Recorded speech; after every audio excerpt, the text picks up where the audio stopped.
제가 가끔은 우리 교우들에게 아주 가끔 어떤 분에게 집사님이 우리 교회에서 제일 예쁘다고 생각하세요라고 물어봅니다. 아마 저희 그런 질문을 받으신 분들은 많은 생각을 하시기를 부탁을 드립니다. 사실 어느 교회에서 실제 있었다고 그래요. 어느 한 성도가 담임 목사를 찾아가서 심각한 고민이 있다면서 상담을 요청했는데 이런 말을 했다고 합니다. 목사님, 제게는 아무에게도 말하지 못하는 은밀한 죄가 있습니다. 이 죄를 혼자서 아무리 이겨보려고 했지만 감당이 안 되어 찾아왔습니다. 목사님, 저는 주일에 교회 올 때마다 교인들을 쭉 둘러보면 제가 교인 중에 제일 예쁘다는 생각을 떨칠 수가 없습니다. 이것이 죄인 줄 알면서도 통제가 되지 않습니다. 이 죄를 어떻게 극복해야 하나요? 라고 상담을 했다고 해요. 그때 이 목사님이 정색을 하고 이렇게 말했다고 합니다. 성도님, 너무 고민하지 마세요. 그것은 죄가 아니라 오해입니다. 여러분, 이런 오해야 웃어 넘길 수 있습니다. 그러나 우리 교회에 웃어 넘길 수 없는 심각한 오해가 있습니다. 그것은 우리 신앙의 근본을 흔드는 오해예요. 결국 살고 죽는 문제가 달린 심각한 오해가 있습니다.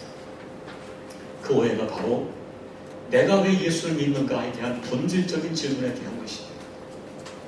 여러분 한번 생각해 보십시오. 우리나라의 조국에 120년 전에 복음이 처음 들어왔을 때 사람들이 교회를 다니고 예수를 믿는 보편적 이유는 두 가지였습니다. 하나는 지식인들 중에서 사회 개혁을 위한 비전을 가지고 교회를 선택한 사람들이 있었습니다.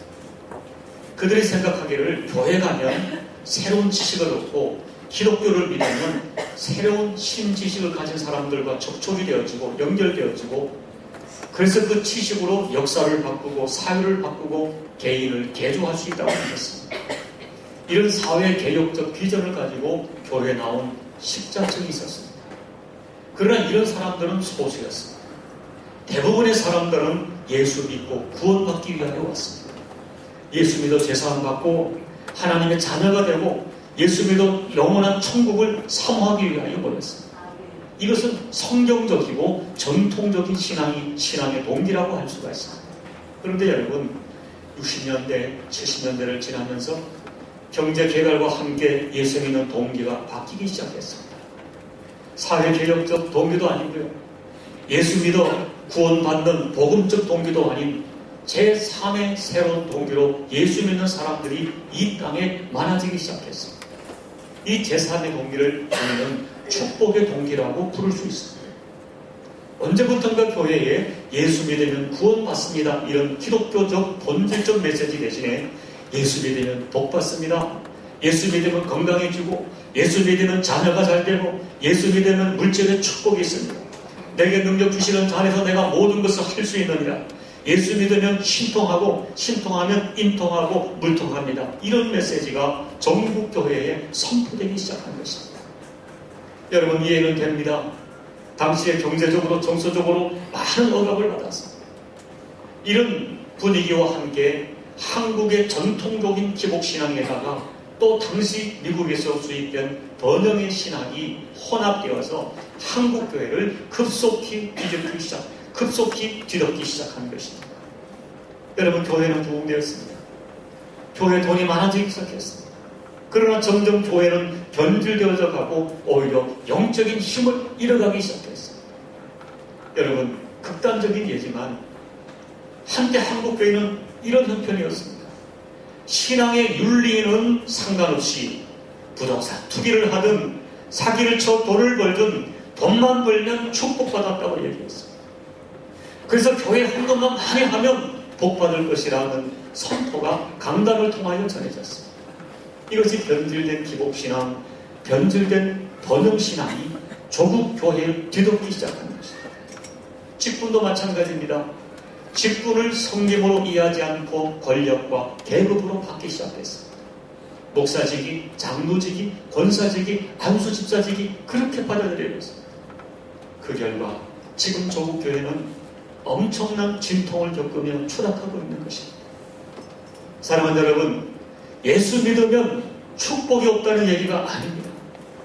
저는 우리 교우들이 담임 목사로서 예수 믿고 할 수 있으면 이 땅에서도 사업도, 물질도, 자녀도, 또 건강도 복을 받았으면 좋겠습니다. 여러분, 실제적으로 제 주변을 보면 예수 믿고 병고침 받고, 예수 믿고 자녀가 잘 되고, 예수 믿고 기업이 잘 되고, 인생이 새로워진 수많은 사람들이 있습니다. 그러나 여러분, 정말 중요한 것은 그러한 번영이 예수를 믿는 핵심적인 이유냐, 우리가 주님이라고 부르는 그 예수님의 가르친 핵심적인 진리냐 하는 것은 전혀 별개의 문제가 되는 것입니다. 여러분, 생각해 보십시오. 만약 예수 믿고 물질 축복받고, 예수 믿어 자녀 잘 되고, 예수 믿고 건강하기 위해서 예수를 믿는다면, 내가 예수를 믿고 교회에 지성을 드리고 정성을 드리는데도 이런 일이 일어나지 않을 때, 부자가 되지 못하고 병이 들고 자녀가 기대한 만큼 자라주지 않을 때, 이 사람에 있어서 예수는 복음일 수도 없고, 저들은 정말 예수를 잘못 믿은 것이 되고 마는 것입니다. 여러분, 이것은 결단코 우리가 예수를 믿는 절대 이유가 아닙니다. 이것은 결단코 우리의 주님 되신 예수님의 가르침이 아닙니다. 이것은 우리가 신앙하는 우리의 구원과는 전혀 관계가 없는 크나큰 오해인 것입니다. 여러분, 오늘 마가복음 10장을 보면 예수께서 마지막 예루살렘으로 향해 가시는 길에서 일어났던 한 사건을 오늘 다루고 있죠. 지난주에 있었던 이야기 중간에 보면 예수님께서 이 본문의 배경을 알려주시는데요. 33절, 34절을 보면 예수님은 이제 예루살렘으로 올라가기로 작정을 하셨습니다. 그러나 예수님께서는 당신이 올라가신 예루살렘이 영광의 길이 아니라 그곳에서 어떤 고난이 기다리고 있는 것을 다 알고 계셨습니다.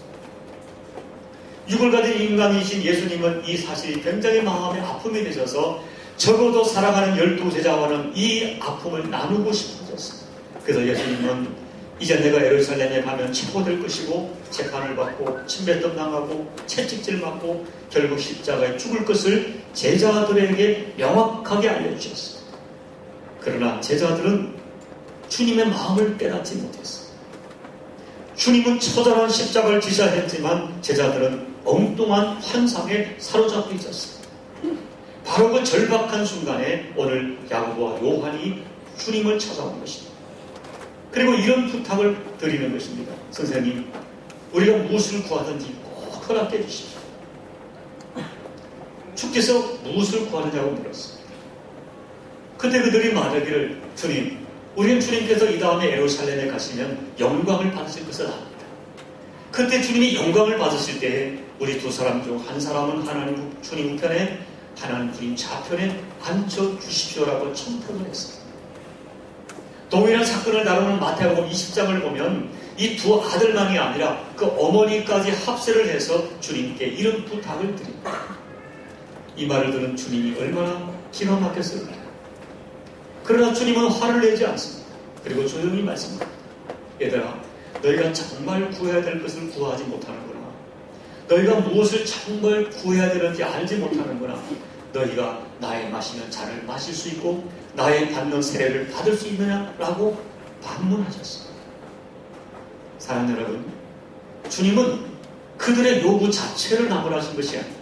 다만 주님은 제자들이 정말 너희들이 사모할 자리가 따로 있다는 거예요.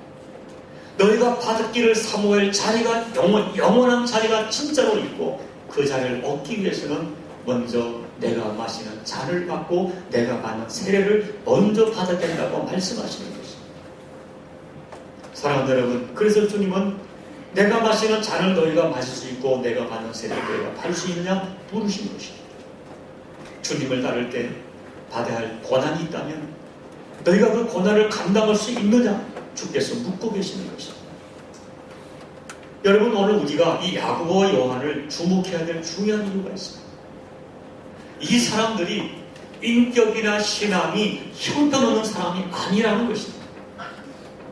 이 사람들 역시 남다르게 예수님을 사랑했던 사람들이었습니다. 여러분, 첫째로 그들은요, 예수님 위에 버릴 수 없는 것을 버렸던 사람들. 마가복음 1장을 보면요, 야고보와 요한이 예수님의 부름을 받았을 때 그들은요, 아버지를 버리고 직업을 버리고 배를 버리고 모든 것을 버리고 주님을 따랐습니다. 여러분, 그들이 버린 것은 버릴 수 있는 것을 버린 것이 아닙니다. 내가 너무나 많이 있게 여유가 있는 것을 버린 것이 아닙니다. 버릴 수 없는 것을 버렸어요. 가족을 버렸어요. 삶의 도구를 버렸어요. 직장을 버렸어요. 그리고 주님을 떠났어요. 그들은 정말 주님을 위해서 인생의 가장 소중한 것을 버린 신실한 사람들이었어요. 그런데 여러분, 그렇게 신실한 사람들이 3년이나 예수를 따르고 결론적으로 오늘 본문을 보면 전혀 뜻밖의 부탁을 하는 것이죠. 그렇게 신실하게 주님의 모든 걸 버렸던 그들이 이제는 노골적으로 내가 이만큼 주님이 했으니 남보다 높은 자리, 남을 지배하는 자리, 영향력 있는 자리에 앉기를 원하는 것입니다. 우리 주님은 비장한 각오로 예루살렘에 올라가시려는데 그 절박한 순간에 주님이 당하실 아픔을 헤아리지도 못하고 자신의 야망을 드러내고 주께 자리를 요청했던 것입니다. 그것이 한때 주님이 내 인생의 가장 소중한 것을 버렸던 야고보의 모습이었고 어쩌면 오늘 저와 여러분의 모습인지도 모릅니다. 여러분, 저는 오늘 말씀을 통하여 다시 한번 우리 인생의 소중한 가치를 여러분과 나누고 싶습니다. 그리고 오늘 여러분, 주님께서 여러분의 가슴 속에 네가 나의 잔을 함께 가질 수 있느냐 하는 주님의 음성이 들려지는 그 음성의 참된 의미가 무엇인지 여러분 영혼의 귀에 들려지기를 소원합니다. 그래서 잠시 잠깐 이 땅에서 누리는 존귀한 자리보다 더 소중한 것, 정말 주님이 우리가 취하기를 원하셨던 것이 무엇인가를 반드시 듣기를 소원합니다. 그렇다면 오늘 본문에서 주께서 말씀하시는 진정으로 영광된 인생을 살기 위하여 우리가 어떤 삶을 살아야 됩니까? 첫째는 자리를 구하는 인생을 살지 말고 잔을 받는 인생을 살아야 한다는 것입니다. 오늘 여기 야고보와 요한이 예수께 요구한 것이 무엇입니까? 그것은 자리였습니다. 어떤 자리입니까? 세상에서 인정받고 세상에서 대우받는 자리였습니다. 그래서 그들은 한 사람은 주님 좌편에, 한 사람은 주의 우편에 앉게 해주시기를 소원했어요. 여러분, 야고보와 요한은 3년 동안 보았어요. 예수님의 능력을 보았어요. 권능을 보았어요. 사람으로 할 수 없는 어마어마한 일을 행할 때 그를 따르는 수많은 무리를 보았어요. 많은 사람이 예수님의 능력을 보고 그를 왕으로 앉히려는 그들의 시도를 보았어요. 그때 그들의 마음속에는 엄청난 기대가 일어난 것입니다. 그들이 보았던 예수님의 전능하신 능력이라면 충분히 로마의 앞잡인 헤롯을 몰아낼 수가 있다고 생각했어요. 그리고 그들은 예수께서 예루살렘에 올라가시면 왕이 되고 새로운 세계를 건설할 것으로 생각했어요. 그래서 예수님께 미리 와서 자리 청탁, 인사 청탁을 한 것입니다. 그때 주님은 오히려 너희가 구하는 것을 진짜 알지 못하는구나. 너희가 나의 마시는 잔을 마시고 나의 받는 세례를 받을 수 있느냐라고 물었습니다. 여러분, 예수님께서는 자리를 원하는 제자들에게 자리를 탐내지 말고 나의 잔을 마시고 나의 세례를 받으라고 말씀하셨습니다. 여러분 이미 알고 계십니다. 예수께서 말씀하는 잔은 뭐예요? 고난의 잔입니다. 희생의 잔입니다. 십자가에서 받으실 죽음을 상징합니다. 여러분, 예수님께서는 당신에게 하나님께서 주신 인류 구원의 대사명을 이루기 위하여 반드시 겪어야 하는 십자가의 고난의 죽음을 말씀하고 계시는 것입니다. 오늘 예수님께서는 야고보와 요한에게 어떤 자리에 앉으라 말씀하지 아니하시고 네가 나처럼 사명을 위하여 고난의 잔을 마시고 십자가에서 네 자신이 죽어지는 세례받는 삶을 너도 함께 받아야 된다고 말씀하셨어요. 그리고 예수님께서는 당신이 이 땅에 오신 목적을 오늘 45절에서 이렇게 말씀하고 계시죠. 인자에 온 것은 성경을 받으려 함이 아니라 도리어 섬기려 하고 자기 목숨을 많은 사람의 대속물로 주려 합니다. 여러분, 이 말씀을 깊이 묵상해 보세요. 주님께서 섬김을 받으려 했다면 하늘 보좌, 영광의 보좌를 버릴 이유가 없습니다. 여러분, 예수님께서 영광을 받으시기 위함이라면 하늘의 보좌만큼 영광스러운 자리가 없습니다. 그러나 주님께서는 오히려 하늘의 그 지극한 영광의 자리를 버리고 낮고 천한 인간들을 구원하시려고 인간의 몸을 입으시고 스스로 고난의 잔을 들기 위하여 십자가를 지기 위하여 이 땅에 오신 것입니다. 예수님은 자리를 버리고 잔을 드셨습니다. 세상을 살리는 잔을 받으시기 위하여 진짜 영광의 자리를 버리셨습니다. 모든 사람이 소망하는 영광의 자리를 버리시고 대신 고난의 잔을 받으신 그분이 바로 우리의 주님 되신 예수님이셨습니다. 사랑 여러분, 꼭 아셔야 됩니다. 우리는 자리를 구하는 인생을 살지 말고 잔을 받는 인생을 살아야 돼요. 그런데 많은 사람이 아직까지 자리를 구합니다. 교회에서도 마찬가지입니다. 아직까지도 많은 사람들이 교회 직분을 자리라고 생각합니다. 교회 직분을 서열로 계급과 권위로 생각하는 사람들이 있습니다. 여러분, 그렇지 않습니다. 교회 직분은 결코 서열을 말하거나 권위를 나타내는 자리가 아닙니다. 오히려 교회 직분은요, 더 충성하라, 더 섬기라, 더 나아지라 주님이 주신 사명의 잔인 것입니다. 우리는 이 직분과 모든 것들을 자리로 보지 말고 잔으로 봐야 됩니다. 가정에서도 마찬가지입니다. 남편의 자리, 가장의 자리, 아내의 자리, 부모의 자리, 그것을 자꾸 자리로 보기 때문에 우리에게 문제가 일어나는 거죠. 어떻게 나에게 당신이 이럴 수가 있어? 감히 남편에게, 감히 아내에게, 감히 부모에게. 왜 그렇습니까? 모든 것을 자리로 보기 때문에. 이것을 사명으로 보고 잔으로 본다면 달라질 것입니다. 여러분, 그러기에 오늘 우리는 내가 지금 어떤 자리에 있느냐 하는 것이 중요한 것이 아니라 내가 어떤 마음으로 그 자리와 직분을 감당하고 있느냐가 중요합니다. 여러분, 우리는 어떤 자리를 구하는 인생이 되는 것이 아니라 주님의 시각으로 잔을 받는, 고난과 사명의 잔을 받는 인생이 되셔야 합니다. 부디 여러분, 교회에서나 가정에서나 회사에서나 어디서나 자리를 구하는 인생을 살지 말고 그 자리에 합당한 잔을 기꺼이 감당하시는 여러분들이 꼭 되시기를 예수님 이름으로 축복합니다. 두 번째 본문에 주는 또 하나의 말씀은 잔을 받는 자가 진짜 영광된 자리를 얻게 될 것입니다. 분명히 주님이 말씀하시는 잔은 사명의 잔입니다. 특별히 주님 자신이 받는 잔은 사명의 잔이면서 고난의 잔이고 희생의 잔이었어요. 죽음의 잔이었어요. 그러면 여러분, 교회 생활하는 사람들 모두가 고난의 잔만 받는가? 고난만 받고 끝나는 것인가? 그렇지 않습니다. 주님은 그 고난의 잔, 사명의 잔을 감당하는 자에게 얻을 영광을 본문에서 분명히 암시해주고 계십니다. 40절을 보면 내 좌우편에 앉는 것은 나의 줄 것이 아니라 누구를 위하여 예비되었던지 그들이 얻을 것이니라. 주님의 말씀은 이런 것입니다. 너희가 진짜 사명의 잔을 받는다면, 너희가 진짜 주님의 영광을 위하여 고난의 잔을 기꺼이 받는다면 하나님께서 당연히 보상하실 것이고 언젠가 그날에 진짜 영광의 자리를 얻을 것이라고 약속하는 것입니다. 이 땅에 잠시 잠깐의 희열을 느끼는 그 자리가 아니라 영원한 자리, 진짜 영광의 자리, 비교할 수 없는 영광의 자리를 그날에 얻게 될 것을 약속하는 것입니다. 여러분, 성경을 보십시오. 믿음의 열조들이 그들에게 다가와진 사명과 인생의 어떤 도전들을 무엇 때문에 이겨내는 것입니까?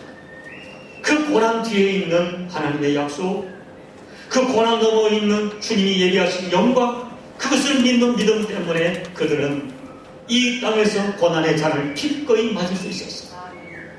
고난 저편에서 주님이 알고 계시는 내 눈물, 내 헌신, 내 진정한 동기, 내 순수함, 주를 향한 열정, 내가 결코 포기할 수 없는 이 신앙, 그것 때문에 내가 마셔야 되는 잔, 그 모든 것을 아시는 주님이 계시기 때문에 언젠가 그분이 내 눈에 눈물을 씻어주시리라. 주님만은 내 신장한 동기를 아시리라. 이런 기대와 소망과 믿음으로 내게 주어진 그 고난의 잔을 기꺼이 들었던 것입니다. 그래서 사도 바울은 로마서 8장 18절에서 생각하건대 현재의 고난은 장차 우리에게 나타날 영광과 좋게 비교할 수 없도다. 고난 저편의 영광을 분명하게 선포하고 약속합니다. 여러분, 우리 조국교회 목사님 중에, 순교자 중에 이 로마서 8장 18절을 가장 좋아했던 분이 주기철 목사님이셨다고 합니다.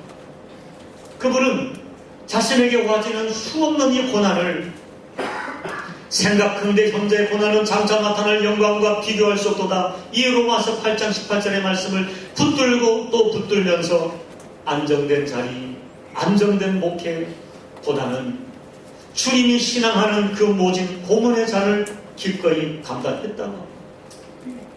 여러분 잘 아시는 목사님의 유명한 마지막 설교가 5가지 기도 제목. 목사님은 순교하기 직전에 잠깐 옥에서 풀려납니다. 그리고 일본의 고등계 형사들이 다 보고 자리를 지키는 자리에서 마지막 설교를 하는데 그분이 5가지 기도를 교우들에게 부탁을 하죠. 첫째로, 주님, 죽음의 권세를 이겨내게 해 주십시오. 저도 죽음이 두렵습니다. 둘째 제목은, 주님, 장기간의 고난을 견디게 해 주십시오. 짧은 고난은 견딜 수 있으나 장기간의 고난 속에 제가 주님을 부인할까 두렵다고 했습니다. 셋째는, 내 어머니와 아내와 사랑하는 교우들을 돌봐주십시오. 네 번째가, 의에 살고 의에 죽게 해주십시오. 다섯째가, 내 영혼을 주께 부탁합니다. 이 말씀을 하시고 기꺼이 고난의 자를 받기 위하여 돌아올 수 없는 길을 걸어가셨습니다. 여러분, 주목사님은 오래 살거나 위대하게 사는 삶의 목적을 두지 않았습니다. 내가 어찌하든지 내 인생 가운데 주님이 주신 그 잔을 거절하지 않고 주님 앞에 변절치 않기를 간절히 소원하셨습니다. 내가 믿는 예수가 진리이기에 이 땅의 인생이 끝나면 영원한 세상에 있음을 믿기 때문에 여기서 당하는 고난의 잔을 기꺼이 감당하며 끝까지 주님의 영광을 드러내는 삶을 살도록 기도하셨어요. 여러분, 오늘 우리의 삶은 어떻습니까? 작은 고난에도 타협을 합니다. 좀 기도하다가 뜻대로 되지 않으면 기도의 자리를 떠납니다. 교회 생활 속에 조그만 갈등과 다툼이 생기면 교회를 떠납니다. 이렇게 무기력한 사람들에게 내가 정녕 내가 마시는 잔을 마실 수 있느냐 하는 주님의 물음이 어떤 의미가 될까요?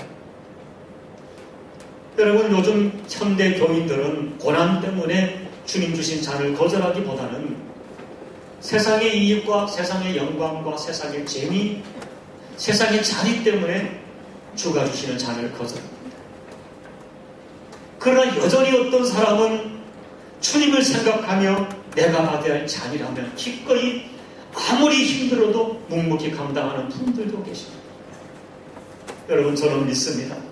분명한 진리는 내가 주님을 알기에, 내가 주님을 믿기에 그분을 주님으로 신앙하기 때문에 그분이 내게 주신 잔을 기꺼이 감당하는 수고, 희생의 잔을 기꺼이 감당하는 사람이 있다면 그것이 아무리 작은 것이라 하더라도 주님은 기억하신다고 저는 믿을 뿐 아니라 내가 어떤 보상을 구하지 않아도 주님은 반드시 영광스러운 자리에 세워주신다고 저는 믿습니다. 사랑하는 여러분, 주님 때문에 받아야 할 잔이 있다면 기꺼이 그 잔을 받으시는 여러분들이 다 되시기를 주님의 이름으로 간절히 부탁을 드립니다. 마지막 세 번째로 한 가지 더 드릴 말씀이 있습니다. 여러분, 주님은요 아무에게나 잔을 주시지 않습니다. 주님이 내게 주시는 잔이 있다면 그것은 1차적으로 주님이 나를 인정하시는 것입니다. 그리고 주님이 내게 잔을 주신다면 그 잔은 반드시 나의 인생을 가장 아름답고 영광스러운 인생으로 만들어가는 잔이 될 것입니다. 오늘 주님께서는 자리를 구하는 야곱에게 자리를 말씀하지 않고 야곱아, 요한아, 네가 나와 함께 이 잔을 마실 수 있고 내가 받는 세를 받을 수 있느냐라고 요청하셨습니다. 근데 그 순간에 사실 야고보와 요한은 예수님의 이 잔의 의미를 깊이 깨닫지 못하면서도 받을 수 있다고 말했어요. 그때 주님은 과연 너희가 말한 그 잔과 세례를 받게 될 것이라고 말씀했어요. 과연 그 주님의 약속한 말씀 그대로 야고보는 먼 날 주님 위에 최초로 순교의 잔을 마시는 최초의 제자가 됩니다. 한호 전하는 말에 의하면 야고보가 체포되고 순교할 때 그가 얼마나 당당하고 얼마나 담대하고 얼마나 분명한 믿음으로 하나님과 주 예수를 증거하든지 그를 재판하는 재판장이 감동이 되어서 나도 당신처럼 세례받기를 원하고 당신이 믿는 예수를 믿기를 원하여 교회 일원이 되어 성도로 생활하다가 결국 그 자신도 야고보처럼 순교했다고 전하고 있습니다. 그러면 무엇이 야고보로 하여금 주님처럼 고난의 잔, 죽음의 잔을 받게 했을까? 많은 사람이 추측해 봅니다. 여러분, 야고보는 누구보다 주님 가까이 있었어요. 주님은 언제나 베드로와 야고보와 요한을 가장 가까이 데리고 다녔어요. 야고보는 겟세마네 기도를 들었을 것입니다. 그 처절한 고통 속에 아버지, 할 수 있으면 이 잔을 내게서 옮기시옵소서. 그러나 내 원대로 마시고 아버지 원대로 되기를 원합니다. 기도하면서 통곡하면서라도 그 고난의 잔을, 사명의 잔을 기꺼이 드시는 주님의 모습을 직접 보고 들었을 것입니다. 그리고 마지막 날 밤, 주님 잡히시는 마지막 날 밤, 예수님은 자기를 체포하는 사람들에게 칼을 휘두르던 베드로에게 이렇게 말씀하셨습니다. 베드로야, 그물집에 꽂아라. 아버지께서 주시는 잔을 내가 마시지 아니하겠느냐 말씀하셨어요. 여러분, 그날 예수님께서는 당신의 십자가 죽음을 아버지가 내게 주시는 잔이라고 말씀하셨어요. 여러분, 우리가 알아야 할 사실은 그때 주님께서는 그 잔을 받지 않을 힘과 능력이 있었어요. 주님이 잔을 피하고자 하면 얼마든지 피할 수가 있었어요. 그러나 주님은 그렇게 하지 않았어요. 하늘의 12영이 되는 천사를 동원하여 그 잔을 피하고 있었지만 주님은 당신의 능력과 권세를 사용하지 않고 아버지가 주시는 잔을 기꺼이 받아 마셨어요. 그것을 야고보는 보았어요. 그리고 오순절 성령이 임하시자 야고보 또한 주님 위에 고난의 잔을 맞을 수 있는 성령의 사람이 되었습니다. 여러분, 주님은 이 야고보의 미래를 믿음으로 보시고 야고보야, 네가 내가 마시는 잔을 마실 것이며 내가 받는 세를 너도 받게 될 것이라고 예언하신 것입니다. 여러분, 물론 우리가 이 잔이라고 말할 때 모든 사람이 순교의 잼을, 고난의 잔을 받는 것은 아닙니다. 여러분, 생각해 보십시오. 그때 주님으로부터 너희가 내가 받는 잔을 함께 받으리라 동일한 말씀을 받았던 또 한 명의 제자인 사도 요한은 순교하지 않았습니다. 이 사도 요한은 12제자 중에 가장 오래 살았습니다. 95세를 넘기며 제일 오래 살았습니다. 그는 밤모섬에서 기도하다가 하늘의 환상을 보고 요한계시록을 기록합니다. 그리고 마지막 에베소 교회를 돌보면서 최후까지 교회를 지켰던 요한은 전혀 다른 잔을 받았습니다. 한 사람은 12제자 중에 최초의 순교자의 잔을 받았고, 한 사람은 가장 오래 사는 잔을 받았습니다. 생활 속의 순교의 잔을 받았습니다. 여러분, 저는 이 두 사람을 보면서 생각하는 것이 있습니다. 우리가 걸어가는 삶의 길은 다르고 받아야 할 잔은 다르지만 주께서 내게 맡긴 사명의 잔을 후회 없이 감당하다가 그날 영광스럽게 주 앞에 서야 되지 않겠나 하는 것입니다. 여러분, 오늘 설교가 너무나 부담이 될지는 모르겠습니다만 저는 요즘 우리 현대 교인들을 보면서 마음속에 지울 수 없는 느낌이 있습니다. 오늘 살아가는 현대 신앙인들은 적당히 세상과 주님을 오가는 너무나 피상적인 신앙생활을 하고 있습니다. 그런 생각을 목회자인 제가 지울 수가 없습니다. 사랑하는 여러분, 제가 결론적으로 드리는 말씀입니다. 주님은 아무에게나 잔을 주시지 않는다는 것입니다. 여러분, 때로 주님이 여러분에게 잔을 주실 때가 있습니다. 때로는 남편을 위해, 아내를 위해, 사실 내가 감당하기 힘든 잔을 들라 할 때가 있습니다. 자녀 때문에, 부모 때문에, 시대 때문에 정말 감당하기 힘든 잔을 네가 들라 하실 때가 있습니다. 여러분, 직장에서, 교회에서 내가 정말 감당하기 어려운 잔 들어야 할 때가 있습니다. 여러분, 그때 정말 마음이 힘들고 어려워도, 그리고 내가 그 잔을 받지 않아도 될 힘이 있다 해도 주님을 생각하면 그 잔을 들어야 됩니다. 주님처럼 힘이 들어 겟세마네 동산에 주님처럼 통곡하더라도 그 잔을 들어야 됩니다. 여러분, 쉽게 타협하고 쉽게 살아가고 세상과 교회를 오가며 살아가는 사람에게 어떻게 역사가 일어날 수 있겠어요? 어떻게 그들이 가족을 살 수가 있겠어요? 자녀를 살 수가 있겠어요? 오직 고난의 잔, 사명의 잔, 어떤 대가를 치르더라도 그 잔을 들겠다는 사람들에 대해서 많이 남편이 사랑하고 아내가 사랑하고 자녀가 사랑하고 가족이 사랑합니다. 교회가 사랑합니다. 세상이 바꿔집니다. 사랑하는 여러분, 다시 결론적으로 말씀을 드립니다. 주님은 아무에게나 잔을 주시지 않습니다.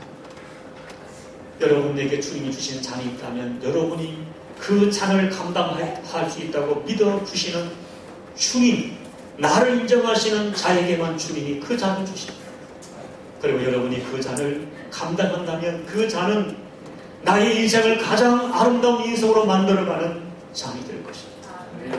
여러분, 그 먼 2000년 전 주께서 나를 위하여 십자가의 잔을 기꺼이 마셨듯이 이제는 저와 여러분이 주님을 위하여 또한 주님이 내게 맡긴 가족과 교회를 위하여 기꺼이 잔을 받으시는 여러분들이 되셔서 그 잔으로 말미암아 여러분의 남은 인생이 더욱 복되게 열려지고 여러분 주변을 반드시 살려내는 복된 인생들이 다 되시기를 살아계신 예수님의 이름으로 축원합니다. 기도드리겠습니다.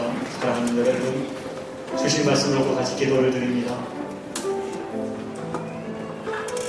오늘 많은 사람들이 잔을 받으려 하지 않습니다. 희생 없이 예수를 믿으려고 합니다.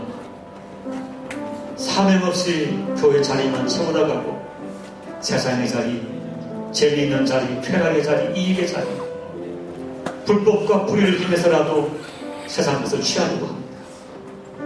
잠깐 있다가 사라질 세상의 자리를 이렇게 연연하면서 영원히 살 영광의 자리, 하늘의 자리는 생각지도 않습니다. 여러분, 오늘 다시 말씀을 통하여 주님, 내 영이 열리고 지혜가 열려서 참된 인생의 지혜를 갖게 도와주십시오. 영원한 자리를 취하고자 하는 거룩한 지혜를 주십시오. 거룩한 영성을 주십시오. 주님께서 그 옛날 나를 위하여 고난의 잔을 드셨듯이 이제 내가 주님이 드려야 할 잔이 있다면, 주께서 내게 맡긴 가족을 위하여 내가 드려야 할 잔이 있다면, 맡긴 사명을 위하여 드려야 할 잔이 있다면 주님 기꺼이 그 잔을 들기를 원합니다. 오늘 주신 말씀을 가지고 이 시간 조용히 주님 앞에 조용히 통성으로 기도하며 나가시겠습니다.